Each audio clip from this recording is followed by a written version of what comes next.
Yuma, my name's Wally Ball. I'm an Ngunnawal man. I have lived here on country all my life. I grew up in a little place called Yass. We eventually moved out to a smaller place called Ngunnawal. It's out there that I learned about being an Aboriginal man on country. It's through our traditional way of doing things. My dad took me out on country, taught me all about bush foods, bush medicines, how to source water, and basic survival skills on country. I am now in a good place where I do a lot of cultural heritage management work. So I look after basically a lot of the cultural features and things that we have here in the cultural landscape of our country, Ngunnawal country, and I also try to the best of my ability to help people understand that culture. I do things like walks and talks, where I take people out on country and show them basically what country is. Now, a lot of people have said that they've never been given that sort of outlook in itself on our connection as Aboriginal people to the land that we live on. Ngunnawal country is covers an area of something like 17,000 square kilometres. The whole of the ACT sits inside our traditional customary boundary. I can say that I've had the privilege of seeing a fair bit of that country due to my cultural heritage management works. The Ngunnawal people, we have 7 different clan groups. My clan group are the Yar people, so we're the ones that come from Yass. We abide by rules and regulations like everybody else. So we actually operate under community sort of rules and regulations as the different clan groups. But as an overall overarching sort of regime that we live under is our traditional customary law. Now, every Aboriginal group within Australia operates under that law. Now, if you look at the fact that there's well over 400 different tribal groups across Australia, your own mind will tell you that cultural practice is going to be different wherever you are in Australia. Because as Aboriginal people, we get our customs and our belief systems from this land that we're on. So, just to put it into perspective, if you go out onto Yuin country, different area altogether. Like here we have the plains and we have the mountains, but we also differ to the Yuin people, for instance, in that they've got plains and mountains in their background as well, but they've also got the sea, so they have to incorporate all that into their culture. So you can see in yourself then that cultural practice in itself is going to be quite different, diversified, different everywhere you go. So as Aboriginal people then, as I said, we operate under our traditional customary law. Now that law says that as Aboriginal people, we must welcome people onto our country. Now, like I said, it's going to be done differently wherever you go. So my clan group then, the Yar people, we're going to do it slightly different even to our other clan groups. So the way that we do it is we not only welcome you onto country, but we also offer up a protection for you while you're here on country. Now that protection comes in 2 forms. Physical protection, which is taken care of by what we call our spirit of the land. So that spirit of the land looks after you as you're actually walking around on country, putting foot on the land itself, which means that it tries to make sure that you don't have any trips and falls and accidents and things like that and injure yourself in a physical sense. The other protection we offer up is spiritual protection. Now, as Aboriginal people, our strongest belief is that we all come from the land. We're placed here for a certain time, in which time we become carers of the country, traditional custodians of the land. And when our time is up, then we also then go back to the land from where we came. So that's where our ancestral spirits reside. So they're our past generations. They're the ones that have already been here for a while and looked after the place and then gone back to the land.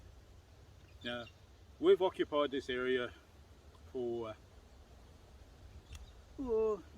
at least 25,000 years. So over that time period, then you can understand then that there's a lot of past generations that have gone back to the land. So we task them with looking after you in a spiritual sense, because under our belief systems we know that there's bad spirit out on country.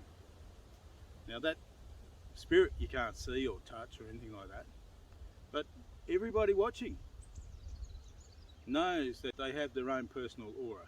Now that's something you carry with you all the way through your life. And there are times when you don't feel that good, something on the downside, sick or sad or something like that. And that's because we know that that bad spirit has latched on to your personal aura. And they always do bad things, because they're bad spirit. So that's where we ask our ancestral spirits then to remove that stuff, because we don't want it here on country. We don't want it to affect you, and we most certainly don't want it to affect the land that you're on. So, to be able to get those spirits to come and join me and welcome you onto country, then looking after you while you're here, I have to make a little bit of noise and ask them to come and join me. My way of doing that is I play my clapsticks and then I do the calling of the spirits. Okay.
Oh, my being an Ngunnawal man, and also the fact that I'm out on country a lot, I have close ties with the land from which I came. I can feel those spirits have now joined me. And as I said then, the spirit of the land will now look after you in that physical sense, as you're walking around on country. Our ancestral spirits, the ones that reside in the land, they're now looking at your auras, checking out to make sure there's no bad spirit attached to it. But if they do find that stuff, they just grab hold of it, toss it off country, get rid of it, because there's something we don't want here. The spirits do ask that you do two things while you're on country. First one, really important: respect this place that you're in. Look after it and care for it, as we have done for thousands of years. Second thing they want you to do is also to respect and be kind and courteous to other people that you meet while you're on country. So if you do these two things for us, the spirits will then harmonise with your stay on Ngunnawal country. May the spirits be with you today, tomorrow, and for always. I'll close off with some words in language. Dalawa nunna, dalawa Ngunnawal. Yangu nalaweli danamayan, naliganawali. Yomalunde. This land is Ngunnawal land. We've all come together today to sit and talk. Welcome. Janyamaba, thank you.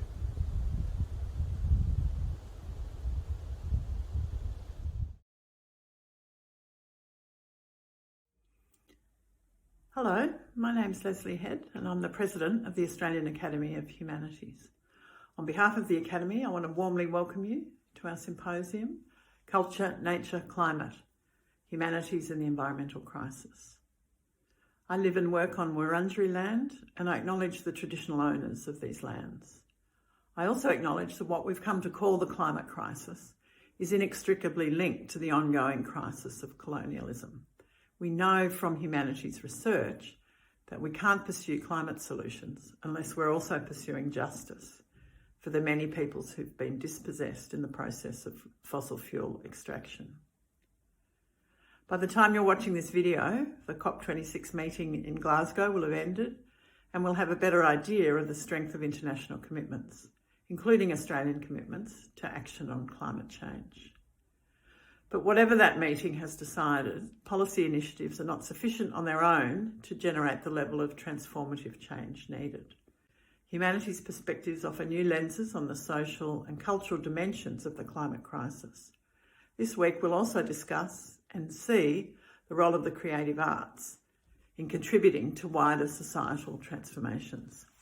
We had really hoped to be able to meet in person this year, but COVID has put a stop to that for the second year running. One advantage of the virtual format is that it allows us access to a much wider audience, and we particularly welcome those who might never have attended or even thought to attend an Academy Symposium before. We welcome people from all corners of Australia and hopefully some overseas attendees as well. We'll hear from Academy Fellows, from early career researchers and from practitioners in a wide range of sectors, including the cultural sector. My thanks to all those who've been involved in convening sessions and to the Academy events team for bringing this together in difficult times. We hope that you enjoy what's bound to be a rich and thought-provoking program over the next week. Welcome.